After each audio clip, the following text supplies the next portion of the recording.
Gambit is going to the end. Meghan continually under fire over using Sussex title to propaganda political campaign.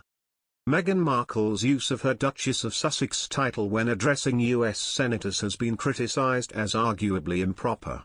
Meghan Markle has been accused of taking advantage of the centuries of reputational credibility behind her royal title Duchess of Sussex as she continues to use it whilst engaging in a new political campaign. It has emerged that the 40-year-old former actress has been cold-calling Republican senators to advocate for a national paid leave policy, and introducing herself with the formal title.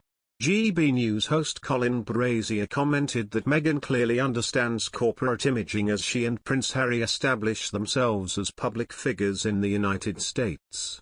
Mr. Brazier told his evening show viewers, "Well, Meghan Markle has played a few roles in her life, but this time she was actually playing herself, calling to lobby unpaid for a political cause.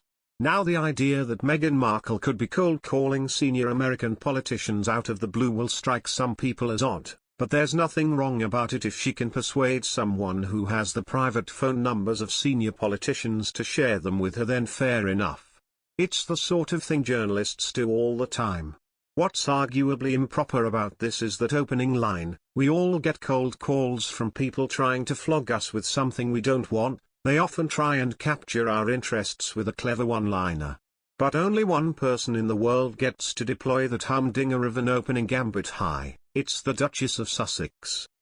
Behind those few syllables lies centuries of reputational credibility, and this is a woman who understands the power of corporate imaging. She and her husband after all have signed up to help a bank with its branding. Following the couple's decision to step down from the royal family, they were told to renounce their HRH status as part of their Megxit deal but were permitted to keep their Sussex titles. Speaking of her phone conversation with Meghan, Senator Shelley Moore Capito from West Virginia told Politico, "I'm in my car. I am driving. It says caller ID blocked. Honestly, I thought it was Senator Manchin. His calls come in blocked." And she goes, "Senator Capito?" I said, "Yes." She said, "This is Meghan, the Duchess of Sussex." The Duchess was calling to lobby for a national parental paid leave policy, following the letter she penned to the U.S. Congress 2 weeks ago. In a 1,000-word document addressed to Speaker of the House Nancy Pelosi and Republican Majority Leader Chuck Schumer, Meghan said it was a national right to have a paid leave program that was accessible without stigma or penalty.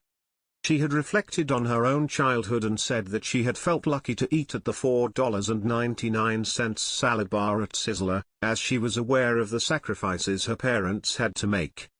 In an impassioned plea, she said that no family should have to choose between earning a living and having the freedom to take care of their child. The U.S. is currently one of the only developed nations that do not offer a parental paid leave program, and only 7% of low-wage workers are even guaranteed a single-day sickness paid leave.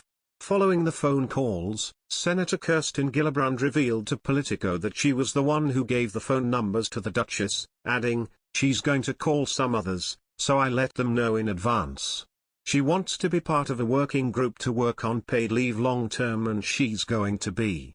Whether this comes to fruition now or later, she'll be part of a group of women that hopefully will work on paid leave together." The Duchess also called the Republican Senator of Maine, Susan Collins, who said that whilst she was happy to discuss the matter with Meghan, she was more interested in consulting the people of Maine. Both Prince Harry and Meghan have championed a number of causes since moving to the US, which has included vaccine equity and the unemployment rates of women due to the pandemic. Their non-profit foundation Archewell is promising to tackle issues around climate change, mental health and gender equality, whilst the couple have announced a number of partnerships with brands such as Ethic, a sustainable investment bank.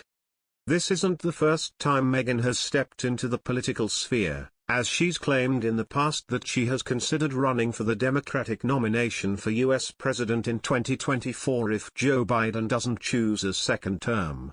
And Meghan has also been quite busy in the business arena, too, as she is reportedly set to enter the world of cosmetics.